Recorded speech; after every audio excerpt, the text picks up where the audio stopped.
ಅಲ್ಲ, ಏನ್ ಹುಡುಗಾಟ ಆಡ್ತಿದ್ದೀರಾ? ನಿಂತಲ್ಲೇ 40 ಲಕ್ಷ ಕೊಡು ಅಂದ್ರೆ ಎಲ್ಲಿಂದ ಕೊಡ್ಲಿ ನಾನು? ಏಯ್, ಪುಕ್ಸಟ ಮಾಡ್ಕೊಡಕ್ಕೆ ನೀನೇ ನಮ್ಮ ಅತ್ತೆ ಮಗನ? ಸೈಲೆಂಟ್ ಆಗಿ ದುಡ್ಡು ಕೊಟ್ರೆ ಸರಿ, ಇಲ್ಲ ಅಂದ್ರೆ ಹೆಂಗ್ ತಂದ್ಬಿಟ್ಟಿದೀವೋ ಹಂಗೆ ಕಿಡ್ನಾಪ್ ಮಾಡ್ಕೊಂಡು ಹೋಗ್ತಾ ಇರ್ತೀವಿ. ಅಯ್ಯೋ, ಅಷ್ಟೊಂದು ಅಗ್ರೆಸಿವ್ ಆಗಿ ಬಿಹೇವ್ ಮಾಡಬೇಡಿ. ಮನೇಲಿ ಒಬ್ಬ ಅಣ್ಣಂಗೆ ಹುಷಾರಿಲ್ಲ, ಇನ್ನೊಬ್ಬ ಕಾಣ್ತಿಲ್ಲ. ಅವ್ನು ಬಂದ್ಮೇಲೆ ಖಂಡಿತ ಅಮೌಂಟ್ ಟ್ರಾನ್ಸ್ಫರ್ ಮಾಡ್ಬಿಡ್ತೀನಿ. ನಿಮ್ಮ ಅಣ್ಣ ಬರೋದಕ್ಕೂ ನಮಗ್ ದುಡ್ಡು ಕೊಡೋಕೆ ಏನೋ ಸಂಬಂಧ ಇದೆ. ಅವನ ಹತ್ರನೇ ದುಡ್ಡಿರೋದು, ನನ್ನ ಹತ್ರ ದುಡ್ಡಿಲ್ಲ. ಅವ್ನು ಯಾವಾಗ ಬರ್ತಾನೆ? ನನಗೂ ಗೊತ್ತಿಲ್ಲ. ಫೋನ್ ಮಾಡ್ತಿದ್ದೀನಿ, ಅವ್ನು ಪಿಕ್ ಮಾಡ್ತಿಲ್ಲ. ಬಂದ ತಕ್ಷಣ ನಾನು ಟ್ರಾನ್ಸ್ಫರ್ ಮಾಡ್ಬಿಡ್ತೀನಿ. ಮಾಡ್ಲಿಲ್ಲ ಅಂದ್ರೆ? ಇಲ್ಲ ಇಲ್ಲ, ಖಂಡಿತ ಮಾಡ್ತೀನಿ. ನಾಳೆ ಮತ್ತೆ ನಾವು ಬರೋ ತರ ಮಾಡ್ಕೋಬೇಡ. ಈಗ ಅದೇನ ಹೇಳ್ದಲ್ಲ ಉಪಕಾರ ಅಂತ, ಅದನ್ನ ಅಪಕಾರ ಆಗೋ ರೀತಿ ಮಾಡ್ಕೋಬೇಡ, ಸರಿನಾ? ಸರಿ.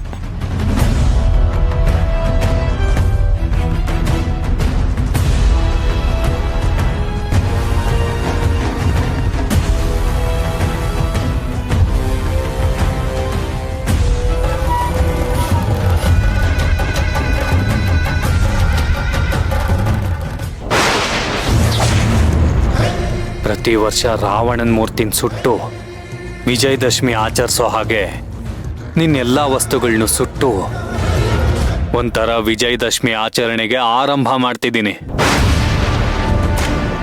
ಮುಂದೆ ನಿನ್ನ ಆಟಕ್ಕೆ ಅಂತ್ಯ ಹಾಡಿ ಬಲಿಪಾಡ್ಯಮಿ ಮಾಡ್ತೀನಿ. ಜಗತ್ತಲ್ಲಿ ಒಳ್ಳೇದೇ ಅಂತ್ಯ ಆಗುತ್ತೆ ಅಂದಮೇಲೆ ಕೆಟ್ಟದಕ್ಕೆ ಅಂತ್ಯನೇ ಇರಲ್ಲ ಅನ್ಕೊಂಡಿದ್ಯಾ ಮಾಯಮ್ಮ? ಎಲ್ಲ ಮುಗೀತು. ಇನ್ನು ನಿನ್ನೂ ಇದೇ ರೀತಿ ಸುಡೋದೊಂದೇ ಬಾಕಿ. ಅದು ಸದ್ಯದಲ್ಲೇ ಆಗತ್ತೆ. ಈ ಕರ್ಣ, ನನ್ ವಸ್ತುನೇ ಸುಡ್ತೀಯನೋ?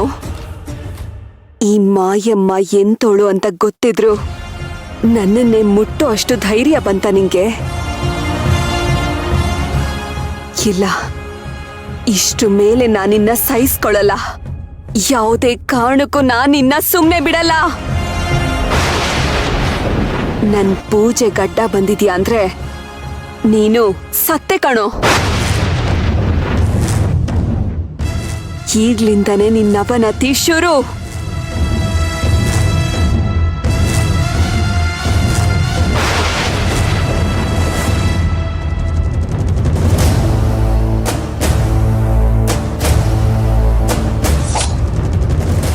ಮಗಳೇ,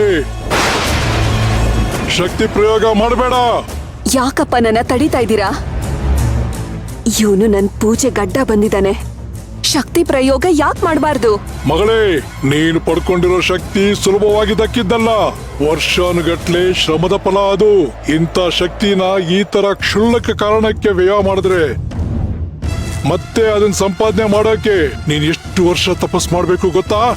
ಅಪ್ಪಯ್ಯ, ಸೇಡು ಅನ್ನೋ ಜ್ವಾಲೆ ಎದೆಲಿ ಉರಿತಾ ಇದೆ.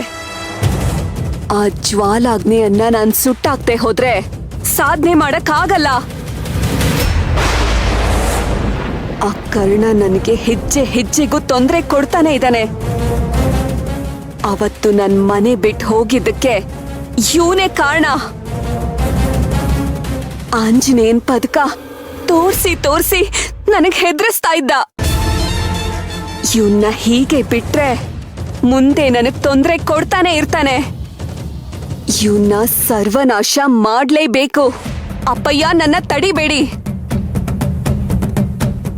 ಮಗಳೇ, ನಿಲ್ಲು, ನನ್ನ ಮಾತು ಕೇಳು.